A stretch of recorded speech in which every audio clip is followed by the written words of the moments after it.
Welcome to Backstage. Now we are in English and also available in Portuguese in subtitle. So I'm here with Monika Novakova, and thank you for receiving us. You're welcome. And Thank you for inviting me. yeah, and I would like to know a little bit about your background as a designer first. So tell us about your life. Yeah, about my fashion journey.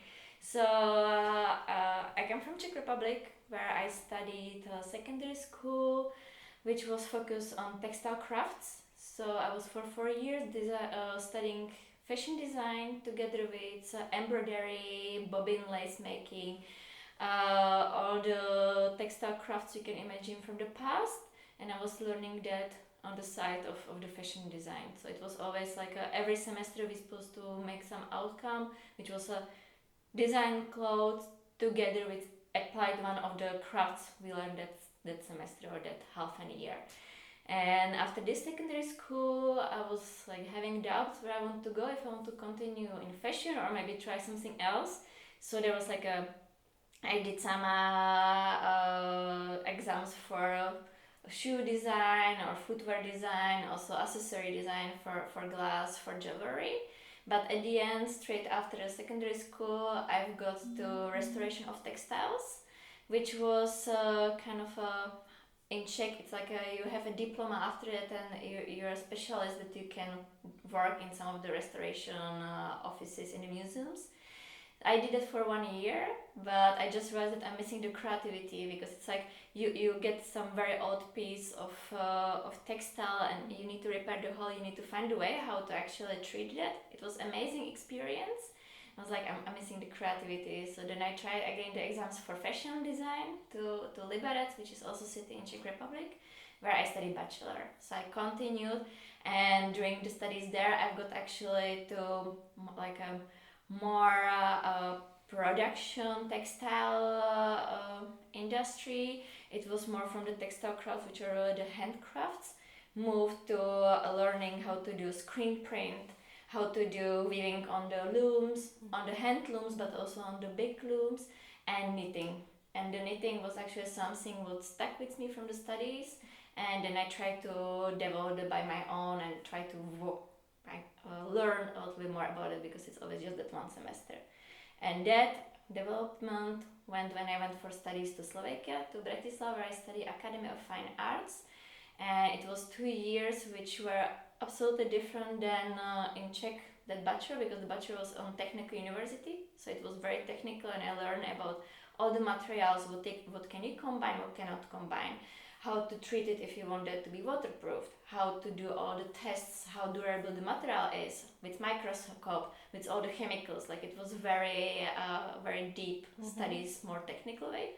And on the academy it was more like how to take a concept and actually bring it to the fashion. So more conceptual way of thinking about fashion. And I think that I kind of combine everything together and try to play around. So I'm not saying that my collections are always super conceptual, but I always try to have some thoughts behind. And what usually to inspire you as your work?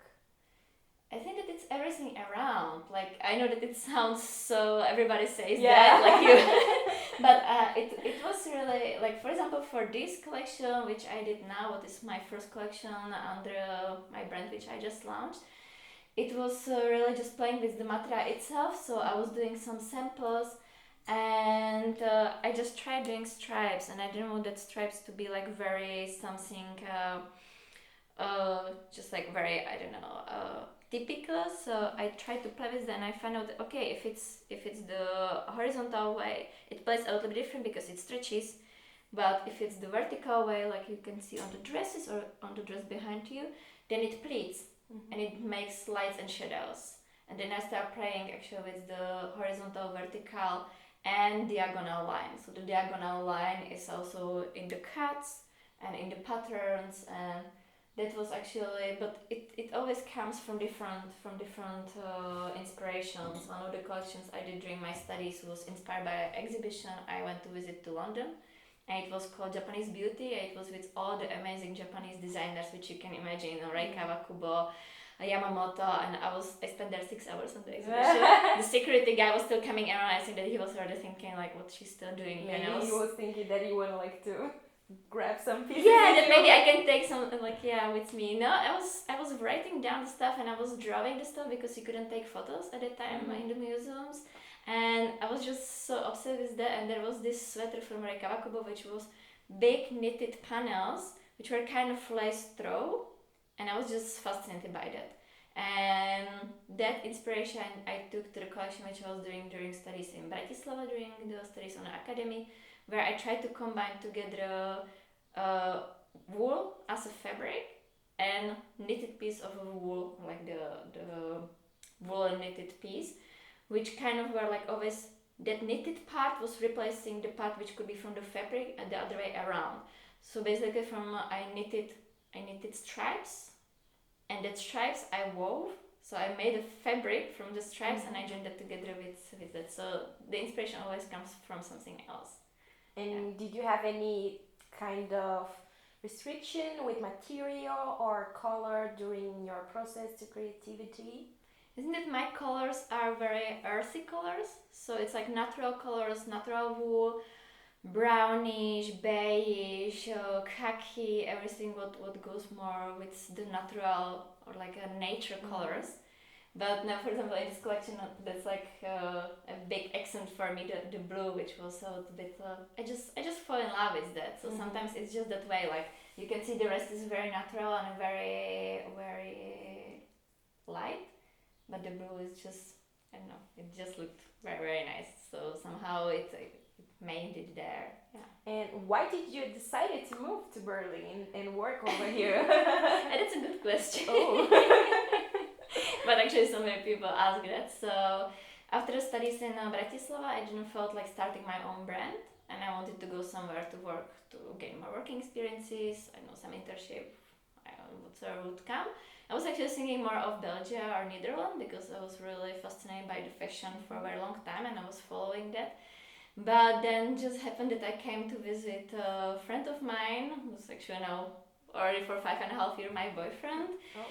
Yeah. Wow.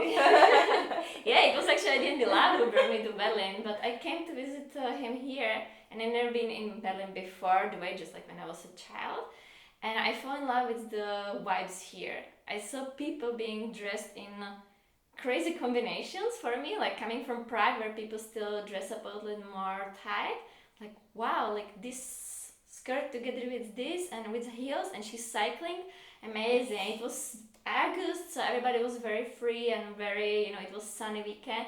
Like, okay, maybe I'll just focus a little bit on the fashion designers here. So I've got myself 2 books about the fashion here, and I just discovered that okay, I didn't know about these designers, and it was very surprising for me how the style was kind of a combination of avant-garde from Belgium and Netherlands, but also a little bit of Japanese style, and maybe a little bit of minimalism from Scandinavia, and it kind of blended, and it had its own style, like a, let's say, Berliner style.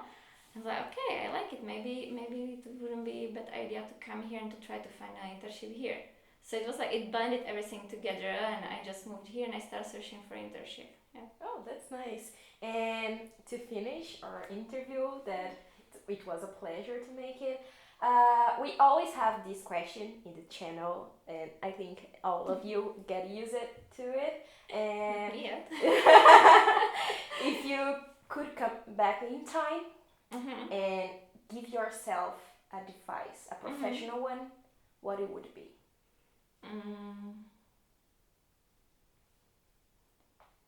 Don't be so scared and just go out with what you already have. Ooh, short, simple, and good.